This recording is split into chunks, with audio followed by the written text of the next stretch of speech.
My name is Indimuli Kahi, Principal Machakos School and National Chairman, Kenya Secondary School Heads Association.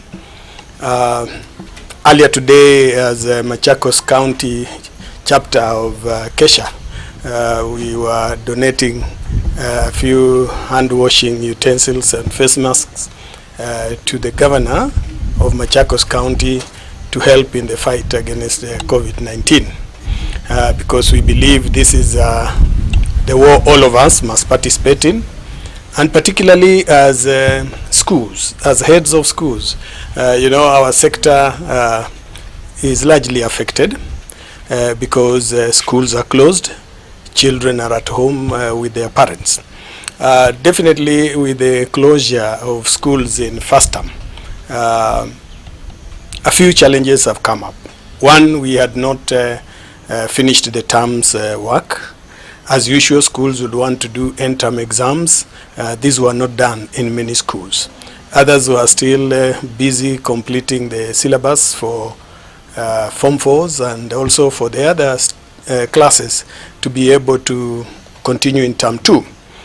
Definitely there will be a backlog and of 3 weeks. Now, with an additional 4 weeks as directed by the Ministry of Education, given that the curve is not coming down and the number of cases infected by the virus is increasing, we are going to be home for another 4 weeks. With the hope that by the end of this month, the cases will have gone down to allow schools to start off in June again. Now, should this be the case, I would want to allay fears that the pending work will not be done, especially for those preparing to sit national examinations. And for the other classes, at least we will be able to continue with the work. Even with the backlog, time can be found. Our teachers generally in the country are very resilient, and when they are called upon to do some extra work, they have always done so to support our children. So our appeal to the general public is we need to heed the call by the Ministry of Health so that we continue exercising caution.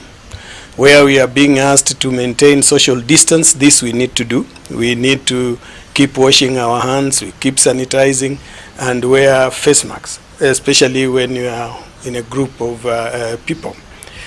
This we must do, because if we ignore, then we are likely going to see these cases increasing, and as they continue to increase, government will not definitely be confident enough to ask schools to reopen.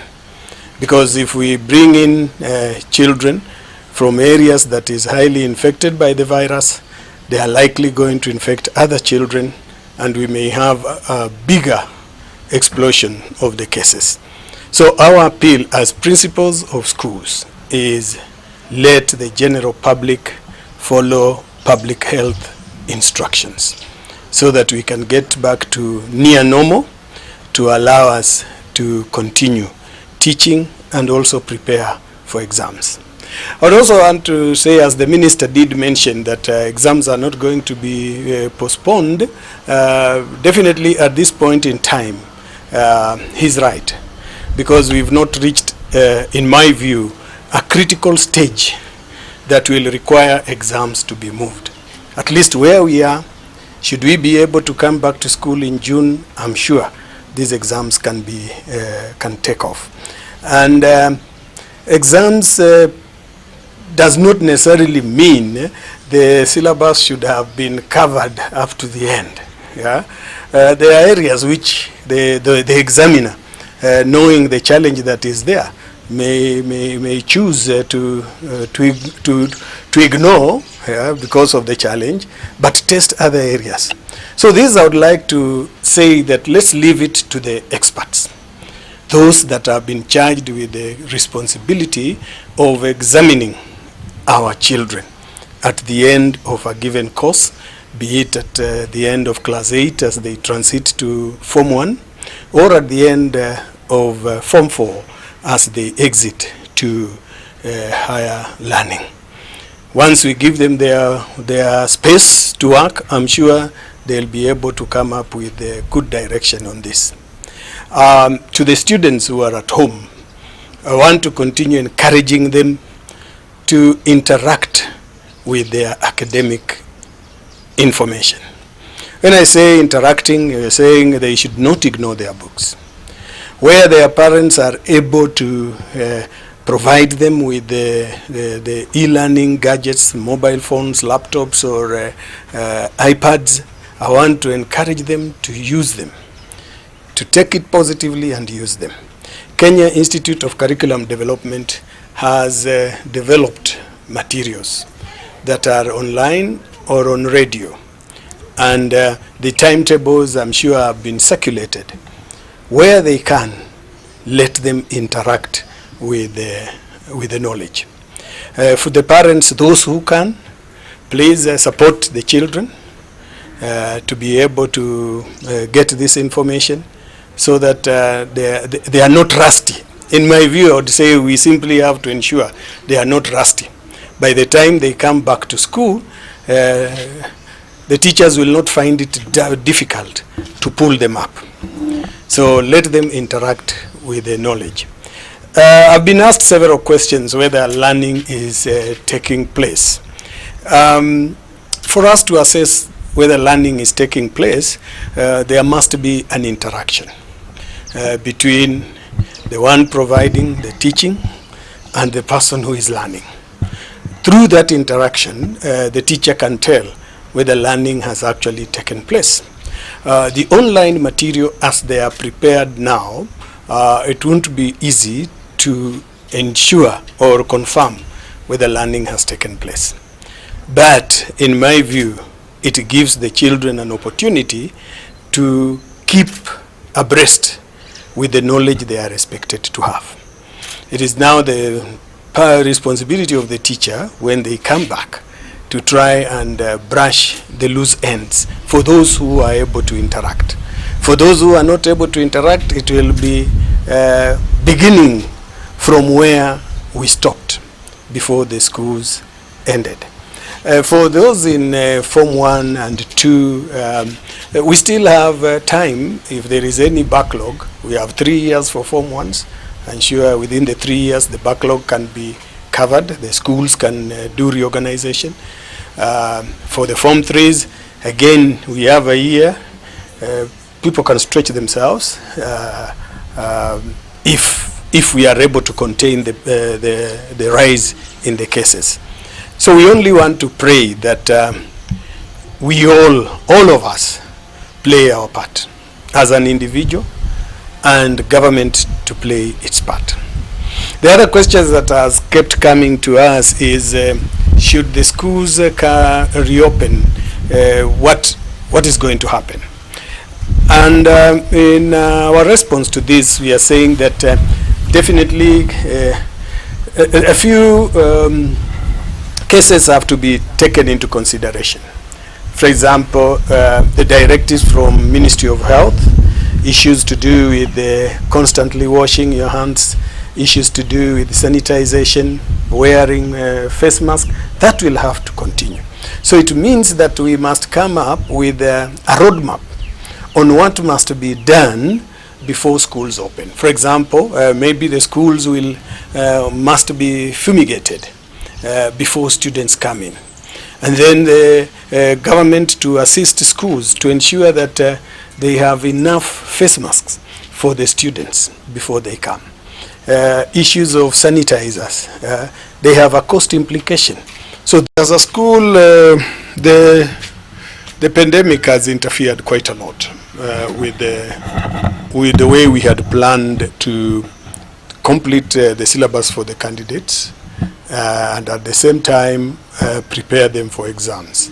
We normally have a structured revision program, which in this case is not happening.